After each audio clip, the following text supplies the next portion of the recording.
Hi, this is Megan with Have Will We Will Travel, and this is the preview video for the next in our series, which is creating texture using knits and purls.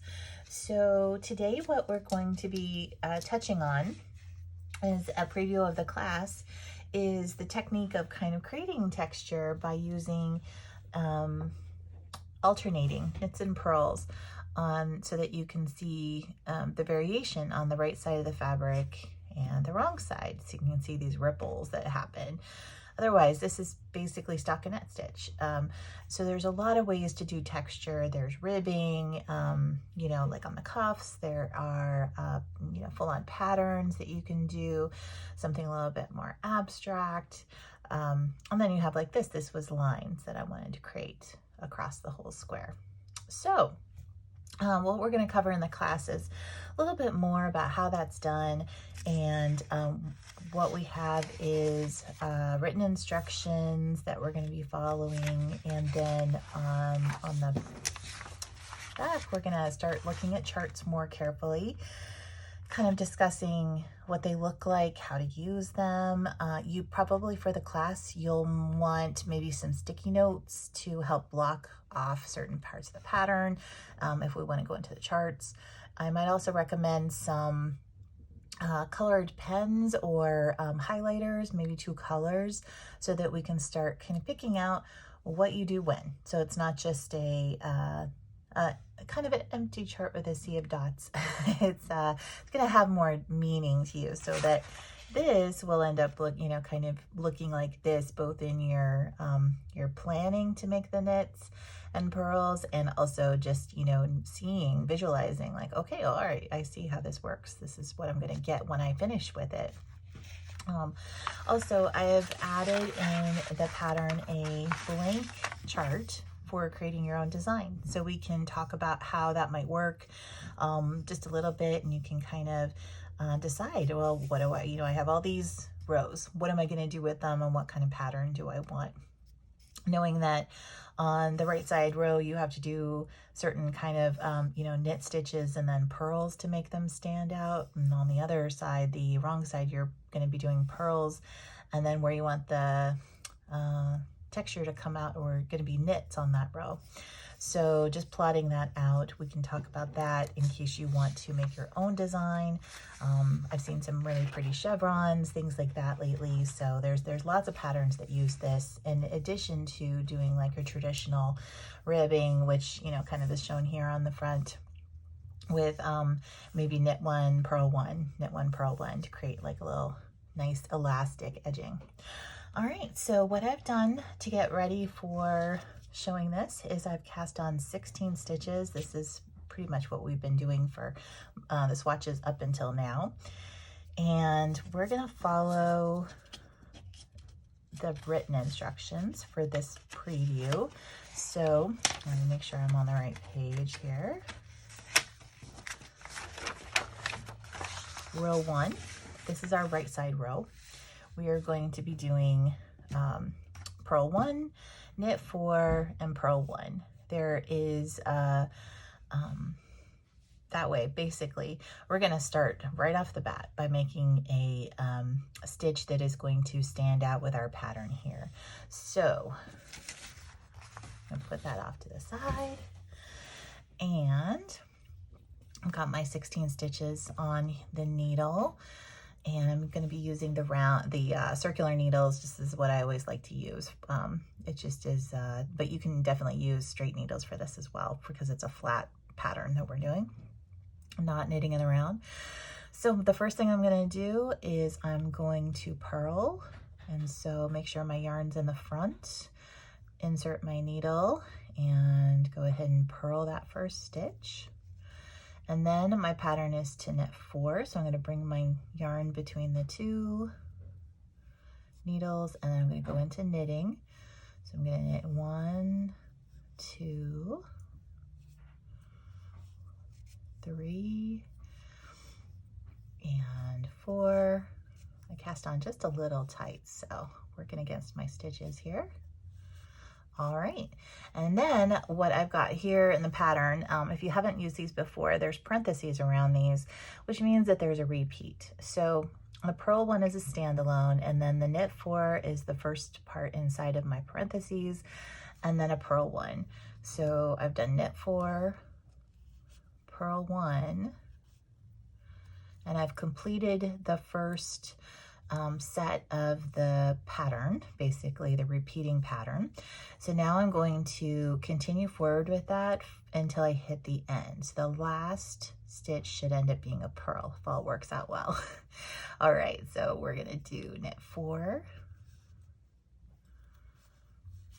And this is kind of like, you know, reminds me of the counted cross stitch whenever I do lace or anything that requires counting, because you're always mindful of what you're doing. Okay, so it should be knit 4, 3, 4, and then purl 1, bring it, and then so you switch from knitting to purling by bringing yarn to the front through the middle of the needles. Purl 1. Okay, and then I can check here to see like how many stitches do I still have. I have 5. This is good because I want to knit 4 and purl 1 to finish. So go back between the 2 needles, knit 4,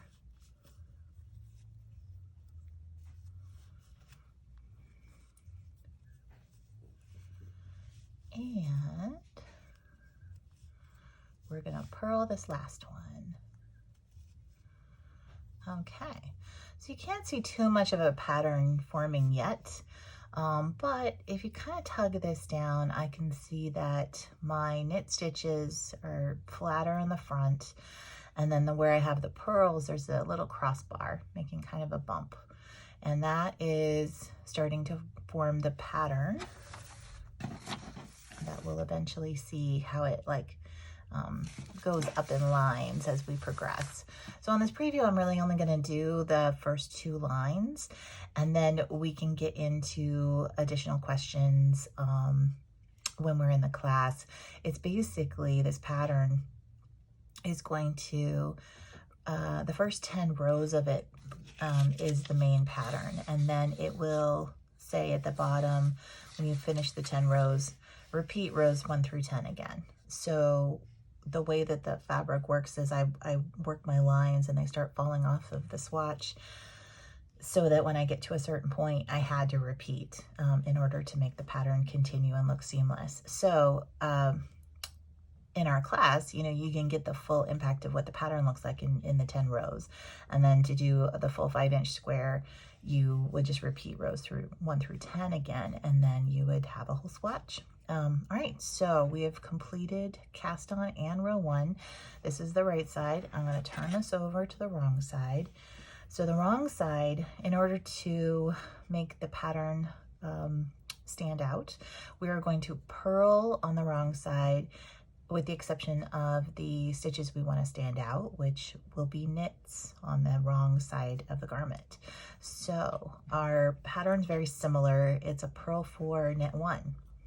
And then repeat that until only 1 stitch remains, and then it's a purl 1.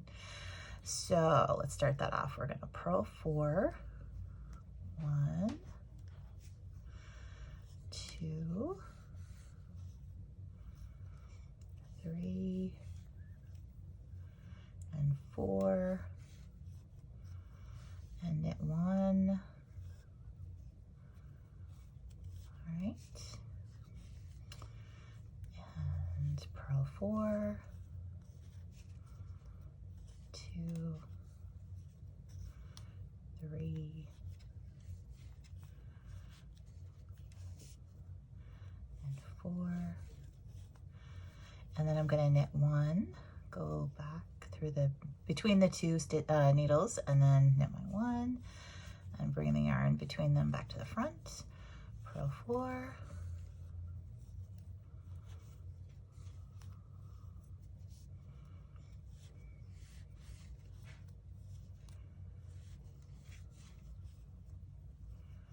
and knit 1, and then my last stitch, which is outside of the number of repeats, is going to be a purl. Okay, so I'm going to turn this over to the right side now, and now I can start seeing a little bit more of how this works. So my stockinette stitches, where basically it's knit on the right side, purl on the back side, are forming these little V's nice and flat. And then where I did the opposite, I purled on the right side and knit on the back side, are standing out as these tiny little bumps. And eventually it's going to look like that. So I wanted to show you on the chart what we've done here. So I'm going to black off all but the bottom 2 rows here. And essentially what I've done is I started with the purl, knit 4, purl, knit 4, purl, knit 4, purl, and then on row 2, which is the wrong side, I purled 4, knit 1, purl 4, knit 1, purl 4, knit 1, and then the last one was a purl. So you can see how you could follow the chart without the written instructions at all, with the exception of the cast on and the cast off. The main section of the pattern is captured in the chart. So if you haven't used charts before, this is kind of a easy, fun way to start. I've also got it notated in here that the rows 11 through 20 are basically a repeat of rows 1 through 10. You just kind of calling that out. Also, sometimes on the charts when you're doing this, you'll see a big, thick, border around the section that it can be repeated. That's also common to see that. And then one more thing on the key, the charts that we've done before this have been a little bit more descriptive of what the right side was, what the wrong side was, with some color coding. This time there's no color coding. This is a little bit more like you'd see on another pattern. So I'm trying to like move our charts along to what you'll see when you get something from another designer. So what this chart says is that odd number rows are the right side rows, and we read them from right to left, and the even numbered rows are the right side or wrong side rows, and then we're going to read the chart from left to right. So these little arrows help guide us on which way to read the stitches. And then the stitch key is that if it's a blank square, the instructions are to knit on the right side rows and purl on the wrong side rows. So all these blank squares, they're left blank so that the purls and the knits can stand out. So you kind of see exactly what's going to be unique about this pattern in terms of texture. So sometimes you have alternate symbols, kind of thing, but what I've seen typically in chart reading books, things like that, they really are trying to simplify it so much that they're trying to take away all the clutter. But sometimes that's too simple. Like if you're starting out and you're like, I'm really not sure what I'm supposed to do here. I personally have struggled with charts for a long time, and I always preferred written, but it's a fun thing to add to your toolbox, just to have at a glance something that you're like, okay, I think this is going to look pretty close to this, and I know how I'm going to construct it. This is a great place to, kind of keep building on our chart reading. If you've taken the previous classes, each one has had a chart, and we're going to continue that as I go forward to all the rest of them. So thank you for watching, and I look forward to seeing you in the class, and have a great weekend. It's the Memorial Day weekend, so I hope you're out there enjoying and knitting and celebrating. All right, thank you. Bye-bye.